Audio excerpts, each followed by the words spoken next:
Good morning, and thank you for joining me this morning here at the Higher Grounds Podcast's Morning Minute Meditation. We appreciate you joining us this morning.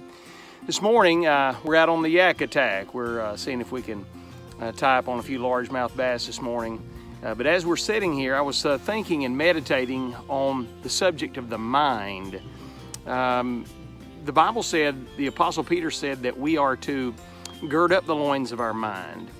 The Apostle Paul said to the Corinthian church in 2 Corinthians that we have the mind of Christ.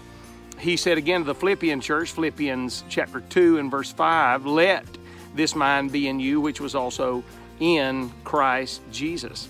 And then again to the Philippian church, he said, you need to, whatsoever things are true and honest and just and lovely and pure, all of those types of things, he said, you need to think on those things. You know, often we cannot change the kinds of thoughts that roam through our mind. I'll fish the banks of this piece of water today, and as I do, I'll be throwing different lures. I have different lures and different rods and reels here, and we'll be throwing them in. And as we throw them in, we're going to see what the fish are biting. And once we figure out what the fish are biting, then we'll start using that lure over and over again to try to catch fish.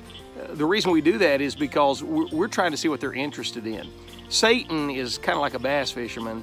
He's going to roll up into your mind and he's going to keep tossing lures at your thought processes until he finds out what you're biting on. And then when he figures out what you're biting on, then he's going to continue to throw those lures. You need to let loose the mind of Christ in you and program your mind according to Philippians chapter number 4, verse number 8. You can control how you think. From the Higher Grounds Podcast, you, my friend, you keep pressing on the upward way. Have a great day.